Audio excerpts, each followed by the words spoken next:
New at 11, a community using their collective power to get results tonight. Crowds packed the Twin Rivers Unified School District meeting to support a beloved teacher facing what they call an unfair termination. I believe that the punitive sentence for him to dismiss him is unjust and a disservice to this community. Jordan McGowan is a history teacher and basketball coach at Rio Tierra Junior High School in Sacramento. He claims Twin Rivers Unified School District is unfairly terminating him for playing basketball with a black student instead of giving detention. Street basketball is a huge part of black culture, a huge part of how we come together and have teachable moments. The incident happened during basketball tryouts on December 1st. While playing one-on-one, McGowan tells our race and culture reporter Candace Red he softly hit the student in the head with the ball as part of a street ball trick called off the heezy. 2 days later, McGowan says he was placed on paid administrative leave. I was too black. I'm being fired for being too black. Outraged students and parents joined 500 others in signing a petition in support of McGowan. The teacher that they loved the most and that was actually able to get through to them is now trying to be taken away by the board who runs these schools. But ABC 10 was the only television station there as a board trustee emerged to make a big announcement. For all the young folks that came and spoke, I want to thank all of you for coming out. And just to let you know that he will not be expelled. We in here, yeah, we in here, cause we been here. We in here, yeah, we in here, cause we been here. Yeah, we in here, cause we came here, rid of us now. We in here, yeah, we in here, cause we came here, rid of us now. And you know that we don't ever go, so you do what you want. We in here for life. That's it. Good afternoon and happy Monday. My name is Miss Laureen and welcome to Black versus the Board of Education, where we just say what we thinking and we don't care how you feel. We are discussing today teaching while Black, and we do have a special guest in the building, Mr. Jordan McGowan. But before we get him on screen, I got to kick it to my co-host to let them introduce themselves for some of y'all who are new. And you don't know who's in the building. So, Jada, we are going to start with you. Hey, y'all. My name is Jada. I am a homeschool junior in the Sacramento area, and it's so good to be back. Yeah. Come on, Melissa. Say hey. Hi, everyone. My name is Melissa. I'm 15 years old and a sophomore in Southern California. And our resident fella. Go ahead, Sammy. Say what's up. Hi. My name is Samuel. I'm in 5th grade. I'm homeschooled. I'm in Georgia. I'm from Georgia. What? Okay. I like basketball. Well, he likes basketball, so I expect you to have a lot of input in this story today. So we've been covering this story. I think we covered it some time ago when we first introduced it to you, talking about Mr. McGowan and the situation he found himself in with Twin Rivers Unified School District. And he is in the building, so I'm going to allow him to go ahead and introduce himself, and we can get it popping. What's up, Mr. McGowan? Peace, y'all. I am Jordan McGowan. Thank y'all for having me on here today. What's up, y'all? I'm so excited to be with the people, right, and the students. I haven't been with students in a long time, so I'm excited to be with some students. So, yeah. Okay, so when you say you haven't been with students in a long time, kind of break that down for us. What is that? What are you talking about?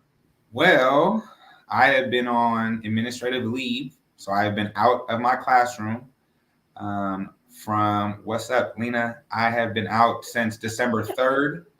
I have had a few, interactions with folks. Obviously, like one, I live in the community that I teach in, so I run into my babies at the store sometimes.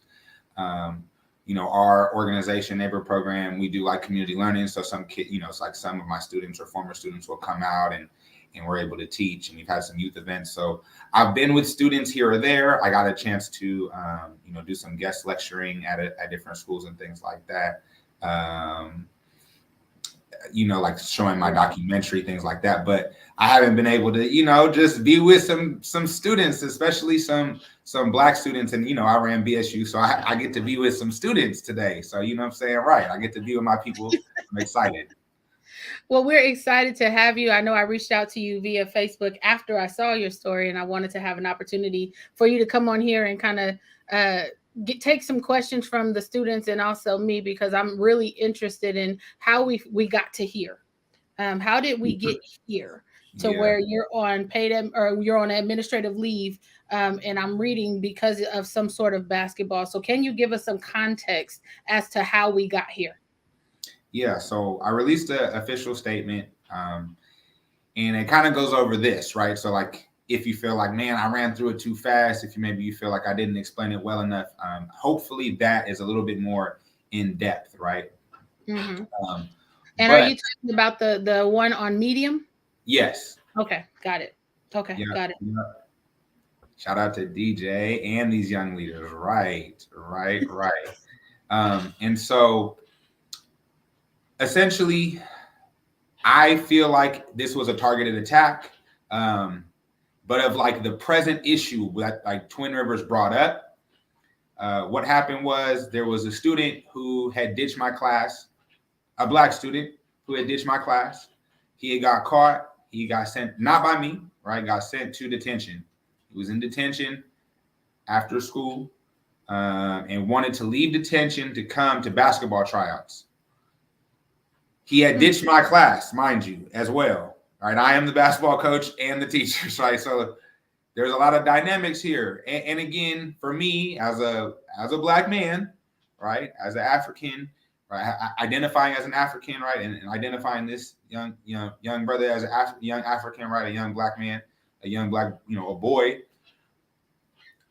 Hey, there are certain things that I need to help show you in the world. That is my job as an educator, right? That is like our lineage, right? Like this Black teaching tradition. I can't just teach you. I have to look out. Like I have to like think about how the rest of these teachers see you. I have to think how they're trying to suspend you and expel you. I have to think about all of those things, right? You know, Ms. Lauren. Yes, sir. Yes, sir. So, that's the conversation I've been having with this student and had with that student even earlier that day. I said, man, you're going to get yourself in more trouble ditching than if just coming to my class, even if you don't do nothing. So after school, I get a call from our campus safety officer. We call them PSOs, right? And he says, and again, this is my friend, another grown Black man. He says, hey, homeboy wants to leave detention. And I'm like, what is he in detention for? And he says, for ditching your class. And I start laughing. I do, because that's hilarious that you ditched my class and now you want to come to my tryout. Right. So your friend calls you on the phone and he asks you about this student leaving detention to come and participate in tryouts. That's what you're saying to me. Right. So he couldn't have made the phone call privately. He did it in front of the student. Is that that wasn't, I don't know. I don't know those details because I had no idea the student could hear him. Like I don't know if I was on speaker. I don't know if we was just super close. Again, it's after school. I'm in my classroom, doors closed. My homeboy calls me. I think I'm calling. You know what I'm saying? Yeah. And I'm like, no. And I said, and again, right, maybe this wasn't the best language that I could have used or people, and I understand people don't like, the N-word. For me, you were talking to another grown person. I was speaking to another grown person. And that's a Black man. And this is how we communicate to each other. And I said, I said to him, how's this little thing he's coming to my trial when he didn't come to class? As I'm laughing, right? Because again, as Black men on this campus, we have this conversation about how do we help these boys. He's the football coach. I'm the basketball coach. His team couldn't finish the season because we didn't have enough kids with grades. So you see what I'm saying? Like there's something that we got to be working on together. Right. And so the student overhears the conversation that you're having, and he decided to respond to you directly. And so F you, you name the names, all the names. Okay. I get it. You mad. Okay. So I'm like, are you sure that's what you said? And he doubles down. Okay, I get it. Like, you had to be tough in the moment. Cool. So then it's like, okay, you're clearly mad that you can't come to basketball. So here's the remedy. Because, again, this isn't how our basketball culture is. I've been the coach, right? We've had a certain way. You know, it's kind of Coach Carter-ish. You know, again, like, if you don't have grades, you have to pick up a desk from my class and carry it to the gym down the hall. It's not super far, but it's down the hall. And then you do your work while everyone else practices. And some kids who really, it doesn't matter if they're really good or really bad. If they love basketball, they do it. Right. And if they don't, if they just want to kind of play, then they leave and they stop coming because they don't want to carry a desk. And that's fine too. Right. And that was kind of where we needed to get to with me and this young brother, right? Was like, hey, man, you can't ditch class. Like, this is the way you go about things. This is the rules here. Again, like, because we already had a rules. We had a team meeting and went over that, right? And it was just going to be like, hey, man, here are the ways that this works. It's not ditching class. You can't be in detention. And that's not because of me. It was because we had student athletes who were getting yanked off the court, like, as we're getting ready to play games my first year as a coach. And it was like, okay, we need to know who's got detention, who's this, right? Like, we need to know so it doesn't hurt our team. Right. And so we so there are parameters, and there are guidelines and parameters that are set up by you and the other coaching staff about who. So it was me, our other coach, and our players the first year. And we asked them, like, hey, like, what do we want? And it became almost like it became a 3.0. And our students had above a 3.0. Our student athletes had above a 3.0. And our last season, the season that finished right as COVID hit, the team went undefeated and had like a 3.3 GPA as a team. That's amazing. And so that's the culture, right? Like, and so that's what he had to understand was like, look, man, it's not going to be that you can be ditching class and you can be talking crazy to folks and you can be here. You 100% can be here, but you can't be here on that. Right. Right. And so what did you propose you all do? What did you propose you do? I said we would play one-on-one. Okay. I said, if you want to try out, I said, since you're so mad that you can't be at tryouts, if you want to try out, come to the gym, play me one-on-one. If you win, you a starter. You don't even got to come to practice, man. Oh. Right? Like, you like Kobe. Right? You bean. Or if you lose, you got to leave the gym. And again, maybe I shouldn't have said leave the gym, right? Maybe I should have said we have to revisit that conversation. But again, we gotta kind of come to that even place of respect, right? We know what you meant, and you don't have to explain it to us. I think we get it. And Sam had his hand up, so that lets me know he has a question for you, Samuel. And I see Melissa in the chat too, and Jada as well. Oh, I wasn't even looking at the chat. Okay, come on, Sam. I saw his hand. Okay, so my question was, what was your thought process during this situation and as it was going on, as the back and forth was happening? What was kind of your thought process? Truthfully, Sam, I usually do not have any student speak to me that way. Not to say that students don't cuss, 100%. In my classroom, I don't want to say that it's okay, but it's very like we have that conversation. I just truthfully, right? Like I don't, and I'm going to say this, I don't believe in suspensions. I don't kick kids out of class at all, ever. It don't matter what you do. You might have said something super out of pocket, but you know what I'm going to do? I'm going to call you out and we just going to have a tough conversation in front of the whole class because you harm the classroom space, just truthfully. But we also set up classroom rules going into the year. Mm-hmm. And we use, Umoja practices, right? Bring it to the porch, right? Like we gonna have this conversation. And so students, even when students get mad, I've never really had students be disrespectful to me like that. So that's why I was kind of like, what did you say? Like, are you sure you said that? You know, like I really wanted to give him an out on some, like, you know, just like, hey man, can I come to basketball practice? Like that would have been cool. You know what I'm saying? Like, but he kept it going, and so you had to double down. And so then I was like, okay. And again, to me, it's like he could stay in detention, but what does he learn? Yeah. Like there has to be a moment. And again, and truthfully, Sam, like I'm trying to win some respect from this kid.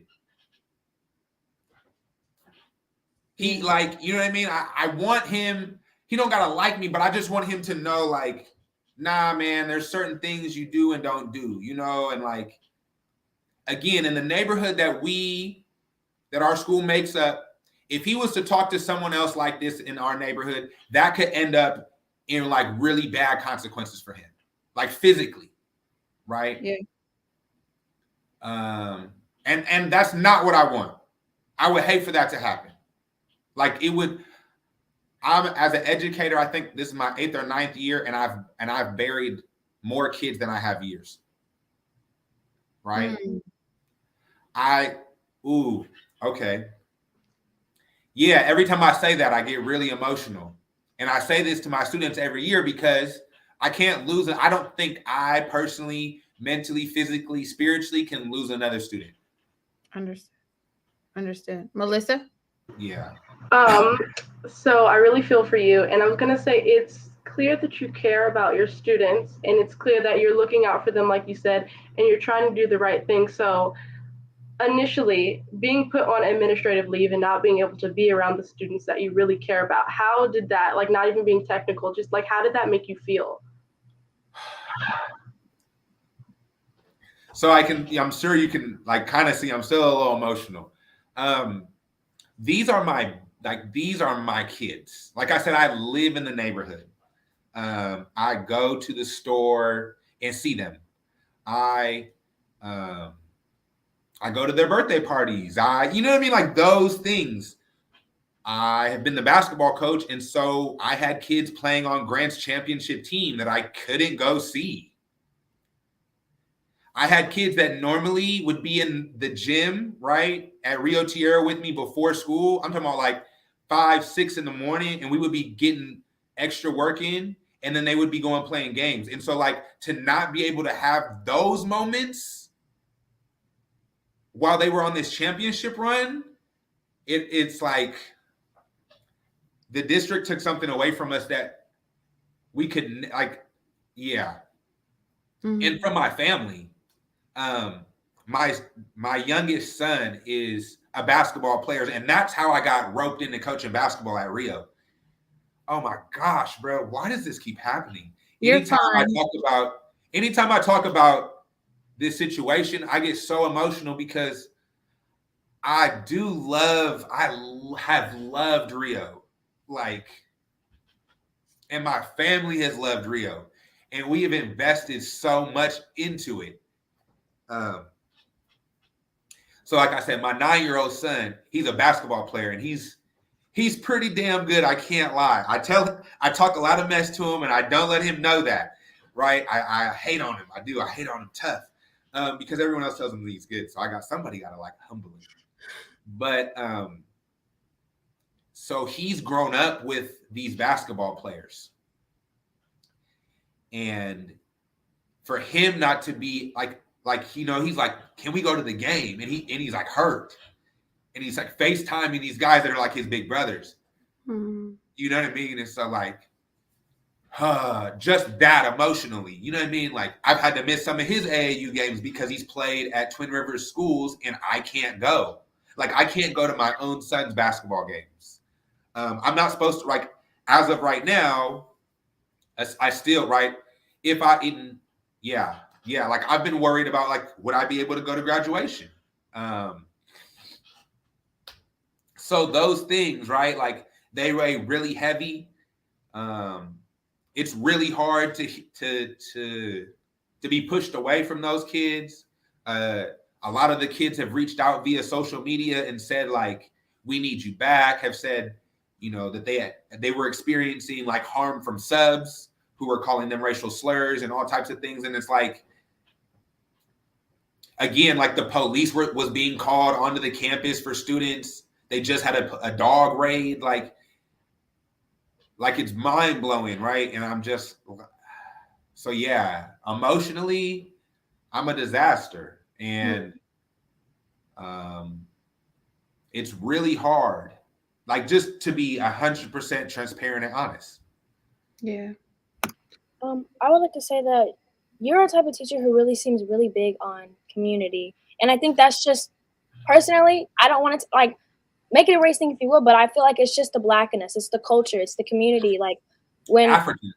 it's like when you're an actual teacher, you're an actual educator. Like, I have been to Monterey Trails where the teachers, they don't really care about their students. And you can really see in the way that you present, you know, your emotions, in the way that you talk about your students, that you actually care about your students. And that's something that a lot of the school districts need in their schools, because it is crazy to see how many teachers disrespect Black kids in general. And where your discipline comes from is a place of love and not a place of sternness or attackingness. And so I find it really hard to, like, why would they want to kick somebody like that off of their campus? And it's kind of mind blowing. And I personally understand where you're coming from when you want to give this kid a sort of discipline. Like, it's not harsh discipline. You gave him a choice. You're like, let's do a one-on-one. I don't see like what the big deal is about that. Maybe he got his feelings hurt in some way, but again, it's just like, go ahead. So to the point, right? And so within the game, I'm old. I'm old to y'all, right? So back in my day, right, when I was y'all age, what was tight with basketball, especially for Black folks, right, was street basketball, right? Like, was and one. So I remember and one. I have a jersey to prove it. No, listen, I was at the and one game in Oakland when Federation performed hyphy and everyone stormed the floor. It was crazy, right? Like, that's how I grew up. That's basketball culture, right? And again, you're talking about the culture in us, right? So again, I identify as an African, right, through a Pan-African lens. And so, right, and that's rooted in Black radical politics. And so understanding who we are as a people and who we come from, right? We have always used games to settle issues amongst ourselves, right? In a non, you know, in no type of bad way, right? Like, this is a way we can solve this issue without it being an issue. This is how we handle things culturally as Africans, right? And you can trace this all the way back to Africa. You could trace this on like here, right, inside of the United States. Like, through history, you could trace that. And so, boom, I play him again. You talking crazy. That means you better be nice on the court, dog. That's just what it is. So I'm going to give you all these moves. So I threw it through his legs. I threw it off the backboard. I bounced it off his head, right, off the heezy. And so that moved into, like, and again, it wasn't this at first, but it moved into that I was abusing him and that I was, right, like, intentionally harming him, inflicting injury, trying to, like, critically injure him, embarrass him. Like, those were the things that were being thrown at me. But again, that was only after the first attempt to dismiss me, like, failed in their interview process because at first they were trying to fire me for a racial slur for saying the N-word on the phone. So that was the initial move to dismiss me, was that I said a racial slur. And so when we were in the investigatory meeting, right, I said, I'm an African and I speak Ebonics. And again, that's knowing history, right? Because in 1990, the Oakland community, they fought, and they had Oakland Unified recognize that Ebonics, right, the way that Africans speak this dialect of English, right? Because again, even the way that Americans, right, white Americans, whatever they want to call proper English, is a dialect of English right, the English language from England. So we, right, as a people have our own dialect called Ebonics that they've tried to call African-American vernacular English, but we know it's Ebonics. Mm-hmm. And that is a legitimate language. And so when I said that, then it turned and pivoted because again, and that's why, to me, this is a targeted attack, right? And to then answer your question, Jada, like, why did they want to do that, right? Because you were saying it's mind-blowing. Why would they want to do that? It's not. Again, if we study history, right, and we understand what has happened to any educator, African educator, any Black radical educator, right, those that are teaching that, even those that are teaching that through music, right, like musicians, a Tupac, a Bob Marley, you know what I'm saying, a Nina Simone, a Billie Holiday, those people are targeted. And you know what I'm saying, because again, Africans have always learned through music, right? Like you said, culturally, the way that Africans learn is different than how Europeans learn. And so, right, the way that we learn is through music, all those types of things. And all of our educators are targeted in this way, right? And I just find it funny how, like, regarding back to what Miss Lena Doyle said in the comments, how many times have people who weren't Black has said a slur and it's always, oh, it's under investigation, or, well, what was the motive for it? But for you, it's just like, was it with the hard ER or was it with the A? What context? They asked that. They asked me that. This white woman asked me. She said, "Did you say nigger or did you say nigga?" And that's what I said. I'm an African, and I only say that word one way because I speak Ebonics. Samuel, I see you trying to jump in here multiple times. Come on, Sam. What you okay? But what you just said is wow. A white woman saying, did you say hard ER or hard or A? Like, but that, she said it. Yeah, the actual words, not even like A or ER. She said the actual words. But what I was gonna say is, what like got you into basketball, and what's your favorite team in the NBA? Because here we go, Sam. Okay, come on, don't walk into that trap. Don't do it. Come on, talk to him though. Yeah. So, well, my name is Jordan. So I was born kind of like had to be some kind of connection to hoop, right? 90, because my mama, right, which is crazy that my mama named me after Michael Jordan. Everybody assumes it's my daddy, but it was actually my mom, which is what blew everyone away. My mom, you know, wasn't a basketball fan, but Jordan did some spectacular stuff. He came back and had 63 in a game, and they came back from being down, and that like prompted my mom to like, you know, say, hey, Jordan, like, because she just seen him do something crazy. Again, I think what happened was like, if you don't know basketball and then you see something crazy, then you're like, man, that dude is special. I don't know what it is, but he's something, you know what I'm saying? So she named me Jordan. And so that was a, you know, automatic connection.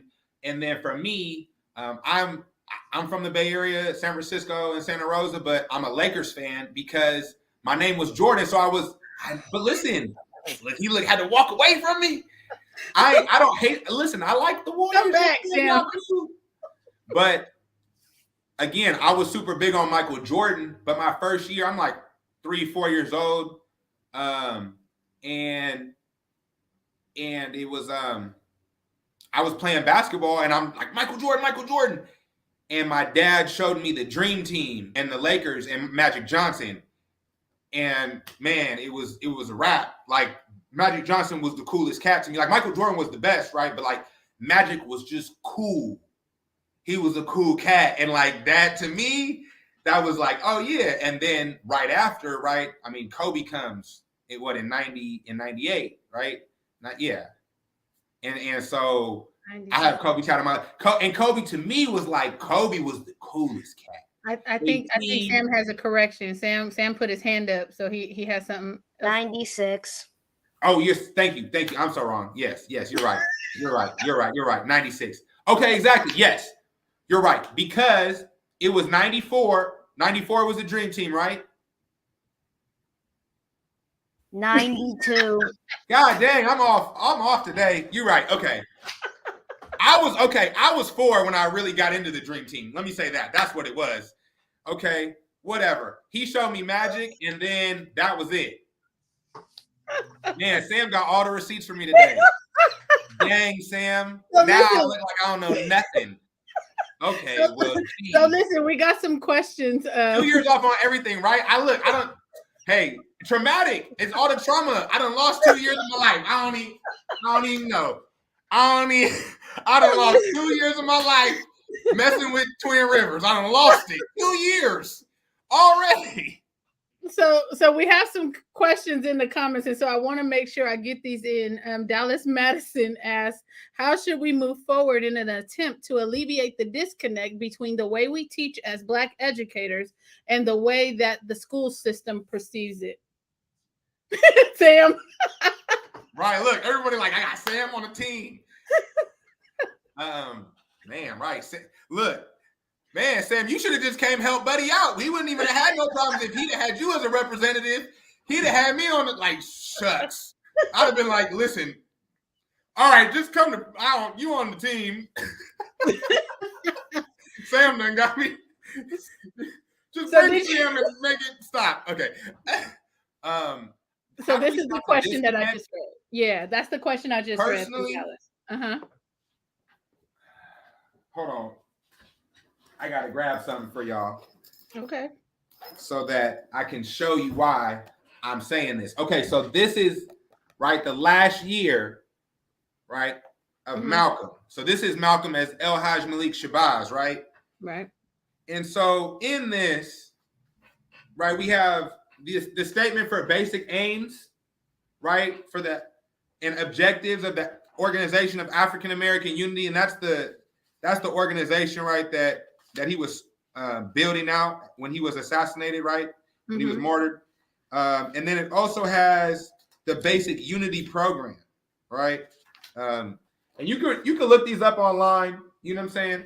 But what he talks about in here is that he addresses this issue of education, right? And what I think is so profound is that even today, right, you know, this is in 1964, and we are here in 2022, and we're in the same spot, right? So right here, he says, after enslaving us, the slave masters developed a racist educational system which justified to its posterity the evil deeds that had been committed against the African people and their descendants. Too often, the slave himself participates so completely in this system that he justifies having been enslaved and oppressed. The Organization of Afro-American Unity will devise original education methods and procedures which will liberate the minds of our children from the vicious lies and distortions that are fed to us from the cradle to keep us mentally enslaved. We encourage Afro-Americans themselves to establish experimental institutes and educational workshops, liberation schools, and child care centers in the African or the Afro-American community. So that's what Malcolm says himself, right? And so that, to me, is what I think where we need to be going. Right? Hearing that, you know, some of these babies on this podcast are homeschooled, I think that's beautiful. Tell her about it. Tell her again. Tell them again. That one, especially that one looking over there, the Jada. Tell her again. Because, like you said, you went to Monterey Trails. So this isn't unique to a school in Twin Rivers. This isn't unique to a school in wherever. Elk Grove Unified. Right? This is happening everywhere. Look at what's happening in Oakland. Look at what's happening in San Francisco. Right? Look at what's happening in LA. Look at what's happening in Chicago. Look at what's happening. You can go across the board. There is an attack. Yeah. There's an attack on all Black and brown folks. But again, this attack is strategic, right? Last October, the United States was charged, right, on an international tribunal, charged and convicted of genocide. Genocide, like the same one you read about in Anne Frank, right? So when we understand that, we understand that these systems are set up to brainwash our kids, which is called menticide, right? To colonize our minds, right? Like you said, like we begin to believe those lies. Yeah. We begin to have our babies think they're supposed to look up to Thomas Jefferson, to George Washington. Oh, they know better over here. Like those folks enslaved our people. They telling us that Abraham Lincoln freed the slaves. He ain't free no slaves. They know. You know what I'm saying? Like, so what are these systems? These systems are telling us this over and over and over. And so we have to be like, And so I think the disconnect is like us just being like, this is for Europeans and we need ours. And I think that's really what it is. Yeah. Come on, Jada. Talk about issues like these, we really need to be specific. So personally, I used to say black and brown, but my mom had kind of educated me in a way to know that when you mix the two, we get lost. Black people specifically get lost in that category.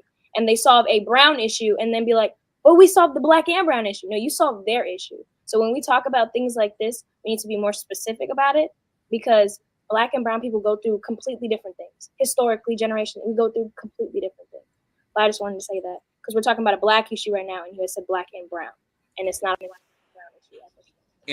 And that's why for the most part, right, if you notice, I really try to, like for me, I try to be intentional on my language on saying African, right? Because if we understand that, then we understand how it's not just like that it's this continued thing, right? That it's been for, again, this is the longest running genocide. Yeah. Right? The longest running one. And it's just like, oh yeah, well, I mean, like y'all had Obama. Yeah. Like, wait, stop. Like that. Like, they had Obama, but okay, keep it going. Thank you. Right. Okay. They did. But you know, and so I think when we look at that, right, this attack, and that's why I said to me, this was strategic. So leading up, so that year that we finished the pandemic, so the year coming in the pandemic, 19 and 20, I was hired by a black principal, right? And he asked me that year to create an elective course, my first class, right? Black history. It was like, no. I was like, hip hop history. No. Journalism. Yeah. So we get journalism going. Well, again, our school is made up of even higher populations of black and brown kids than the whole rest of Twin Rivers, right? Our school is majority brown and then black. Again, I think the average Twin Rivers school is like 13% black, and our school is like 18 or 20% black, right? So again, that's where we're at, right?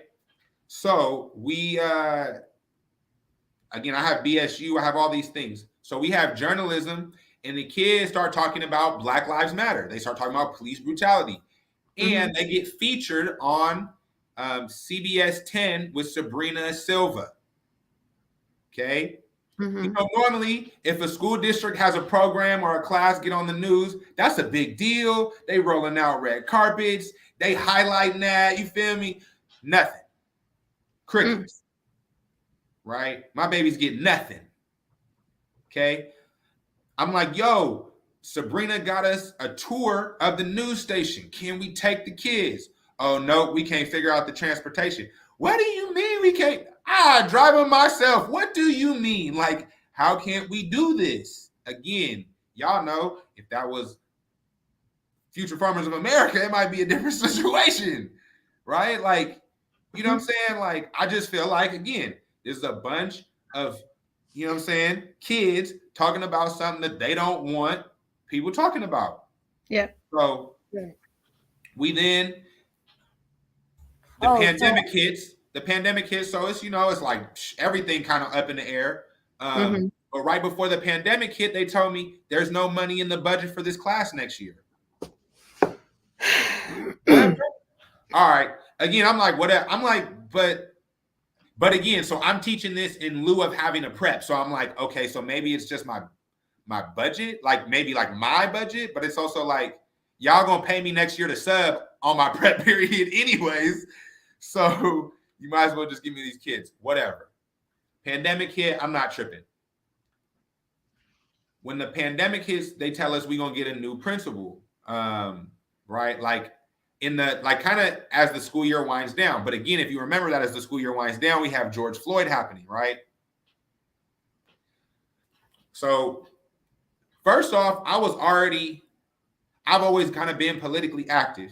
I've taken breaks and hiatuses because it's been dangerous for me and my family, just truthfully, right? And like felt like I could be more impactful in other places, specifically as a football coach, and have done that at a high level.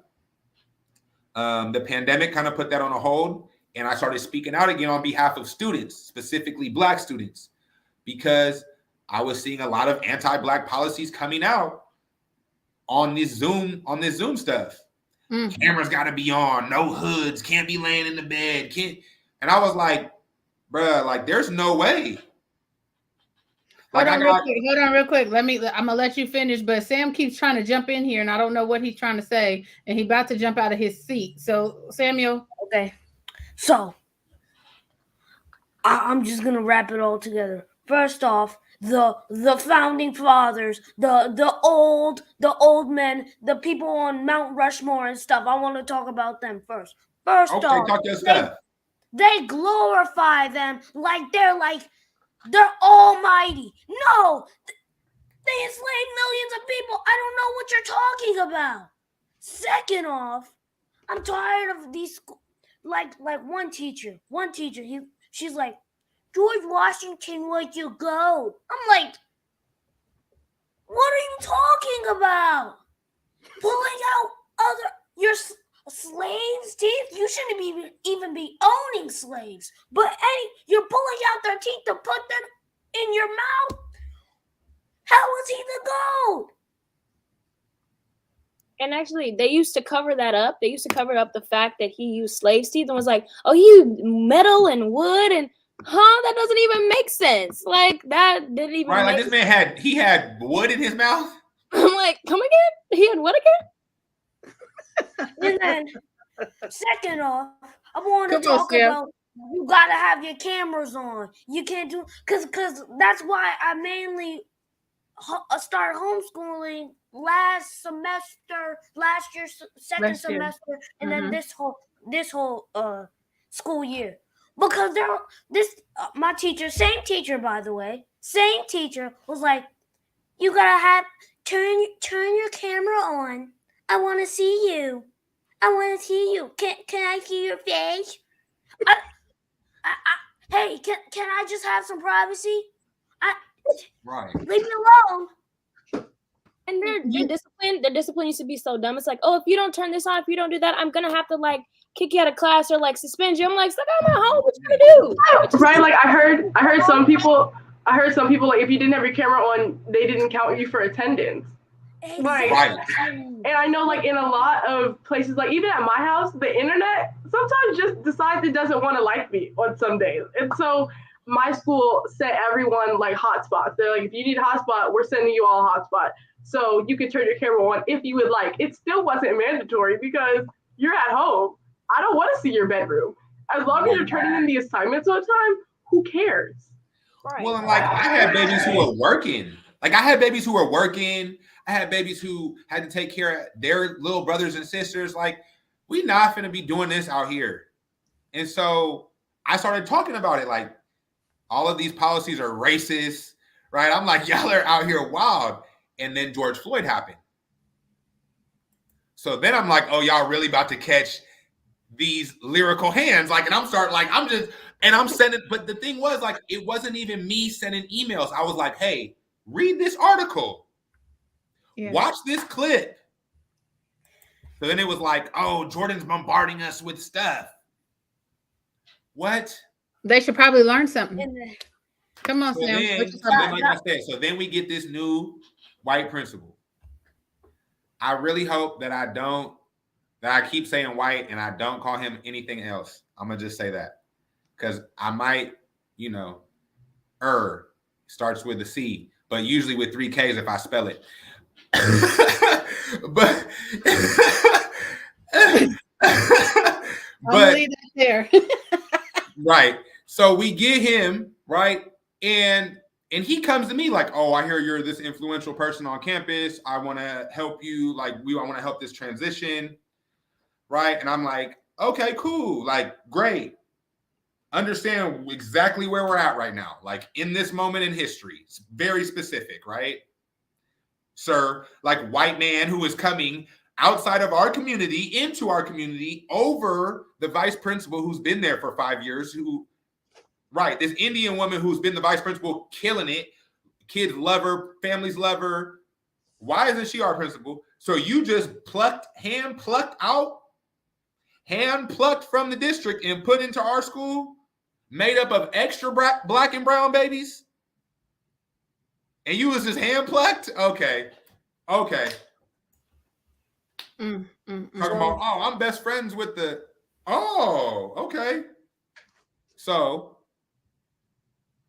that sounds about right. Boom. So I'm like, you know what? I'm gonna be hopeful.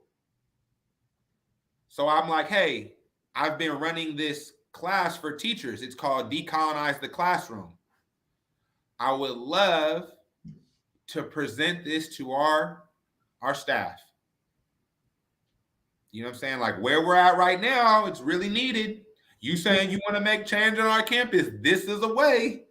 You told me that you know that I'm an impact maker. I'm an influential person on campus. What do we need? We need this. You know what I'm saying? Mm-hmm. Nothing. So he's like, all right, well, let me see it. I presented to him. And I presented it wholeheartedly. In full transparency, you know what I'm saying? And in full transparency, I called out the fact that the Twin Rivers Police Department, that the Twin Rivers Unified School District has their own police department. Let me say that, their own police department with a $3.5 million budget. While everybody else defunding, while everybody else getting cops off campus, even in Sacramento, even in Nisenan land, right? Again, I don't call it Sacramento for the most part. I call it Nisenan land or the city that we in, because I'm from San Francisco, the city, but Nisenan land, like everybody, right? And they doubled down and added more money, $3.5 million. So I'm like, so I called that out. And I was like, Natomas is getting away from it. Right? I did all these things and I presented it to him. And he gave me all the feedback that it was too scary, that it was too long, it was too much to chew on. The name needed to be changed. It was so then we changed it to creating an anti-racist education. And he pushed it out. Again, I gave this to over 50 educators in the summer, right, of 2020. He pushed this out and made me add folks onto the team to present it. And most of them folks was white, Europeans, right? And they were identity folks, right? They were identity folks. And so that's why they joined in and they wanted to all those things. Yeah. And I see Jada keeps trying to have her hand up. So let me go to Jada, and then Sam has his hand up. So come on, Jada. White people hate being uncomfortable, and that makes me sick. We get to be uncomfortable years, generations. But the minute we talk about an issue that involves us, it's like, oh, yeah, I don't know if we should talk about that. You don't want to make the white kids feel bad. Who cares about them? We're not here to pick on nobody. We're just educating you. Is educating somebody too much to ask? You don't want to be educated? You want to stay ignorant? Hey, whatever. Okay. In a school. That says a lot. Samuel? So back to the teacher. The teacher that I was talking about before, it was just a trifecta. The only teacher that I ever had a problem with. So I write this paper. I guess I forgot. It was an essay. It was a narrative piece. Whatever it was, I just created a paper. It was about Black struggles in the history of America. It talked about slavery. Talked about segregation, Jim Crow, and then like in the 1990s, the war on drugs, stuff like that. So I'm turning this paper. She was like, I want some corrections on this. There's some issues. I'm like, okay. She basically alters the entire paper and my entire wording on the paper. And I'm like, what is this? This is not my paper. This is your wording. She's like, well, this was just a few suggestions that I suggest for your paper. I'm so done with this voice. So needless to say, Ma'am, Sam was pissed you gonna off be a that comedian when you you grow up? You gotta at least do one stand up, or we gotta get you on somebody's album doing a skit, old school style. Like, you too funny, man. Man, Samuel. So, Mr. Jordan, we have another question in the chat, and I'm trying to go through and make sure we're not missing anything. Ms. Tawana asked, what is the reasoning for you not being back on campus, and what is the plan to get you back with your students?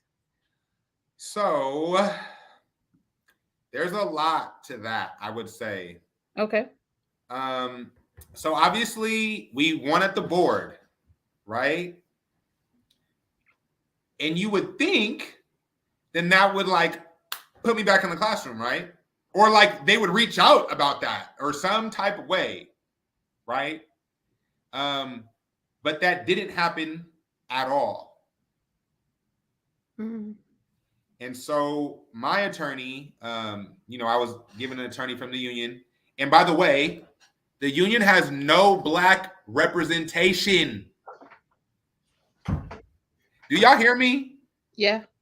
Black teachers, if you feel like you're being discriminated against and you go, in the union, because they do provide an attorney, which is great, right? That's amazing. But how you don't have no Black attorneys? Because nobody has ever told them, do they got any brown ones? Maybe because we say Black and brown and they think anyone will do. I don't know. I don't know what they have. They didn't give me no brown attorney neither. But do they have them? But I specifically said, I need a Black attorney, and if I can't get a Black attorney, I need a brown attorney. Those were my words. Mm-hmm. And they gave you what? I need a Black, number one, checklist. Are they Black? And if not, next best thing. Here we go. And I said it. I said it's not. I said it's because I'm going to specifically talk about anti-Blackness, and I need someone who can relate. Yeah. I told them. And there was nobody. So my attorney, again, it was against my attorney's wishes that I went public. So I sat, again, from December 3rd. I didn't hear anything from anybody. I was put on leave December 3rd. I didn't hear anything until middle of February. I was then told I was going to be dismissed because I said a racial slur.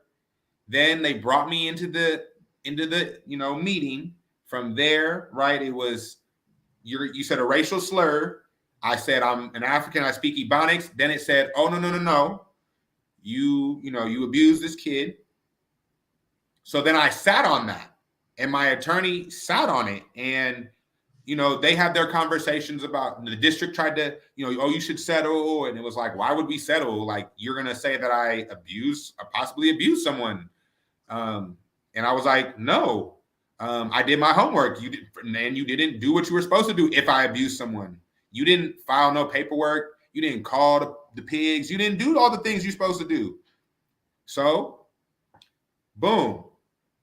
So when we go to the board, we say all those things. Hey, you would have violated this, this, and this. You violated my Browns Rights Act, right? So again, we were on them when are you going to the board? When are you going to the board? When are you going to the board? And finally they said, Sunday night, we're going to the board Tuesday. Oh.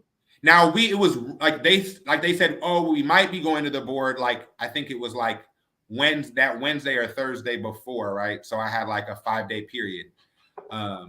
And so I was like, okay, but we finally found out Sunday night late. Yes, we are going to go to the board on Tuesday. So then I was like, cool. I dropped my statement, my public statement. Like I said, that's on Medium. Monday morning, we dropped that with a petition, and we had a phone number listed, and we had an email template so people could just email, mass email the district, the school board members. in that within 48 hours, right? Because the school board meeting was at 6 o'clock on Tuesday, and we didn't go public till like 9 a.m. or 10 a.m. Monday morning. In that time frame, we had, I think it was sent over at like 5 or 5:30. We had 480, we had like 400, almost 500 signatures. I think it was like 487 signatures. Once we had to like, there was a bunch of people who had like initial, like different things we had to like take off. But like when we finally had all, when we cleaned it up and had names and stuff, it was like 487 with like 90 comments or something. Like about 40 people showed up to the meeting.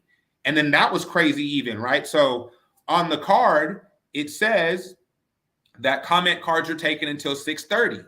And you can watch it on YouTube. And the people there were told that they couldn't turn in their comment card anymore at like 6:07, 6:10 because the meeting had already started. But if you watch the next meeting, they take comment cards till 6:30. Yeah, they changed the rules to fit their own narratives. They do. Elk Grove does it too. So they limited who could talk, right? But again, a bunch of people, everyone that did spoke positive, said, hey, you shouldn't fire Jordan. And then they deliberated for over an hour. And then you kind of saw the clip, right? Bassam came out. He said, hey, he's not going to be dismissed. And, and then again, it was radio silent. Eventually, my attorney reached out and was like, yo, what's up? Like, is there any kind of plan? And so from there, like now I'm like, hey, now they're like, oh, you're going back to work right away. And I'm like, whoa, again, they just had a canine raid. I'm like, I don't know if this is the safest place for me to be with this same principal who's continually doing anti-Black racist things like that. None of that has changed. What was the issue hasn't changed. Like the root cause of why I was put on leave, it's not a basketball game. You know what I'm saying? Like, and if it was a basketball game, then you clearly don't understand Black folks. So then again, that is anti-Black in itself.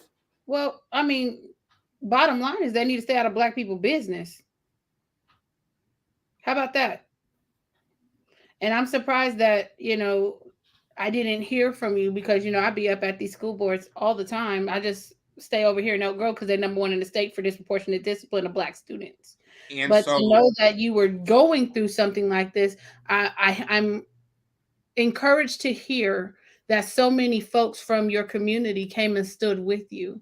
But after all the cameras went away and all the people went away, I'm more concerned with how are you doing emotionally now? What does your support system look like now? And I know we're running out of time, but we're going to go over a little bit if that's okay with everybody.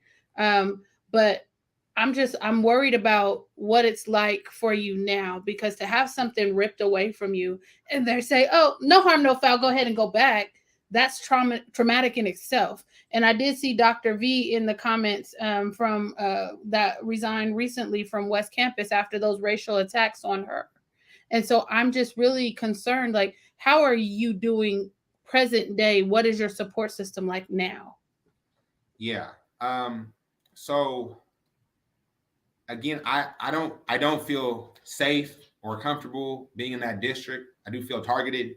I feel targeted at the highest levels, right? Yeah. This was a lynching, right? Like an attempted lynching. Yeah. And again, I think it's because I've called out the district on racist practices. I've called out the school on racist practices. I think that's what it is, right? I think it's retaliation. And again, there's a history of those things that show that. Yeah. The union.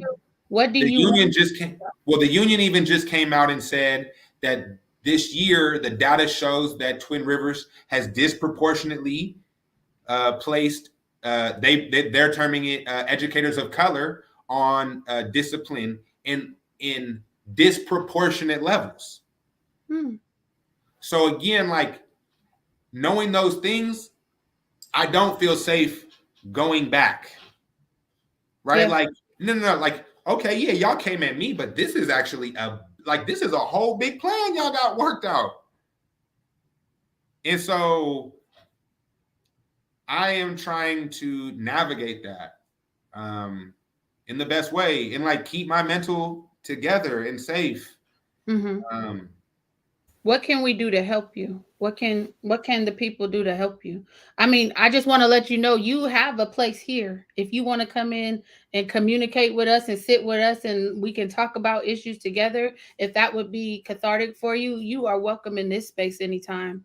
And I know Dr. V was on. If she wants to come and talk about what's going on with her, we welcome her into this space too. Because for some reason, there's this ideology that exists in these districts that if we can just keep everybody quiet and isolated, it will go away. We ain't going away. Nope. We're here.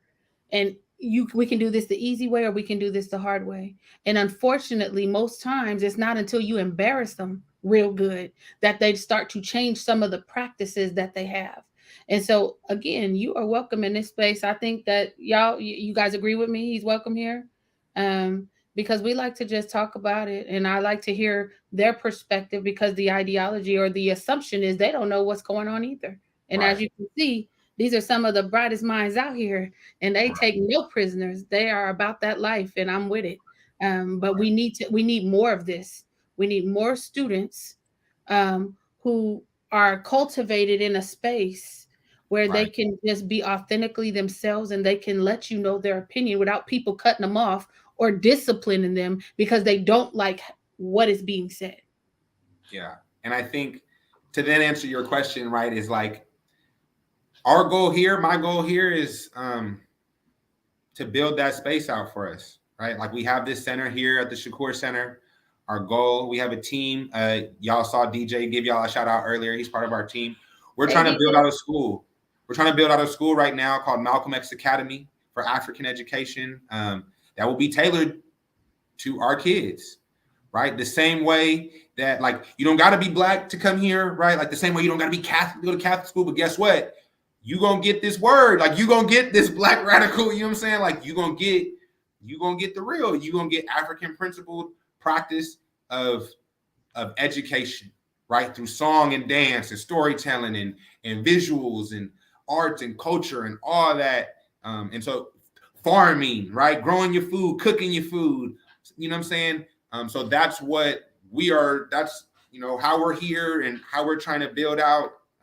You know, that's the dream and the long-term vision is to open this school so that our kids do have that place. And I would say like, whatever way you could support the center and the school. And again, I definitely need to come talk with y'all and rap with y'all. I loved it. I loved rocking with y'all. So I definitely, Sam, you got to come hoop on the court. You know what I'm saying? I'm not off the heezy and nobody, never, ever again. So don't worry, I guess, you know what I'm saying? Like, be you and do you. Like, don't let these people change up how you are and how you exist. Come on, Sam, what you say? You gonna come 3,000 miles, but anyway. Sam said you come play him in Georgia on his turf. He said home game. He said it's a home game. I have to come out there. So, what I was gonna say about the school, I hope it's not a situation with Dr. Umar Johnson stealing people's money and not giving any promises for 5+ years. When's the school coming, Dr. Umar? When is it? Talk your stuff, Sam. Talk your stuff. No, we here in the building, Sam. If you want to see here, I'm gonna try to flip my camera around, you know what I'm saying? So you can see we on the court. I don't know if you can see the court. We got the buildings. We already in the building, Sam. So we already further along than that brother right there, just to be honest. We already further along. Sam got heat for days. He got all the clips, all the receipts. Oh my goodness. I just can't. Sam, you know, because we still waiting for Dr. Umar to send us that second book that we got. That we had to roll up on a thing. I just want my Black Advocate book that I paid for that he won't refund me for. I'm gonna need that. Yep. He's all about the people, but he don't want to give to the people. It's crazy. Yeah. That's all I'm saying. That's right. Talk it, Sam. Because we ain't never scared. Hey, and the thing is, what, you only 11? You wait till Sam. Listen, Right, wait till Sam is grown. He out here calling folks to the carpet. that's all I'm saying. Like, and we create space for them to be able to do that because we ain't never scared. Hey. So listen, I have a student I would love to bring on too, because I think he would go perfect with this. Please, we need more boys. We got 2 other girls who are not here today. We absolutely need more boys to come in here and come with the smoke like Sam does. So yeah, anytime. But we do thank you for your time today. We have run out of time for today. But you are, like I said, you are always welcome here. But before we go, Melissa told me that she has a big announcement that she wants to share with everybody. Yes, I do. So first, Jordan, I wanted to say it's people like you that make me want to go and be a teacher. Being an English teacher is the career that I want to have. Just being able to connect with students like you do. So you are just one of my inspirations for being able to be a teacher and connect with students. And my announcement is, so Laureen, I've been holding off on telling you this because I wanted to tell everyone at the same time. So as we know, Amanda Gorman won Youth Poet Laureate. I applied for the competition and I'm a finalist. Hey! Okay, can we get some of your poetry in our paper? We have a newspaper. Yes, I would love that. We actually just had a special edition for Poetry Month with like some serious poets actually. Oh, you're gonna have to send me your address or something so I can send you a paper. Yes. It's got like Congo. It's got like. Oh, that would be so awesome! Thank you. So, that would be so dope. I get to perform June 11th with the other finalists in downtown LA. I'm coming. Okay, I can't wait, and I just wanted to tell you guys all that at the same time. Yes, Jada, I can't wait to see you. So I just wanted to tell you guys all that at the same time. Yes. So y'all are so tight. What? Congratulations, my love. That is amazing. You. That is amazing. And if you want to see her poetry, she has some of her pieces up on Instagram. Yes. Mm-hmm. Yes. And so she's been kind of dropping little morsels here and there. So we are extremely proud of you, my love, and I can't wait to come see you in the competition because that is dope. Samuel, I will put you in my luggage. Sorry, Lena wants me to put her in my luggage. You could come, Lena. Let's do it. Samuel, I will be in Georgia on Thursday, so I will see you when I come out there. And I will. Oh my God, I'm just like I'm excited for you, Melissa. Thank you. Don't be surprising me like that. That's crazy. Shout out to Mama Tawana's in the chat talking about that little baby. That is so great. That is amazing. So we will be on here all day if I stay. So we're gonna go ahead and hit y'all with the wave. We'll catch you here next week on 4 p.m. right here on Facebook and YouTube. Next week, we will be talking to Kimberly So, who is running for city council in Sacramento. And also, we're going to see if we can reconnect with Mr. Baker, Chris Baker, who's also running for the same seat on city council. So with that, we're going to hit you with the wave. Sam is already warming up. We're going to hit you with the wave. See you next week for PST right here on Black versus the Board of Education. Have a good one. Peace, y'all.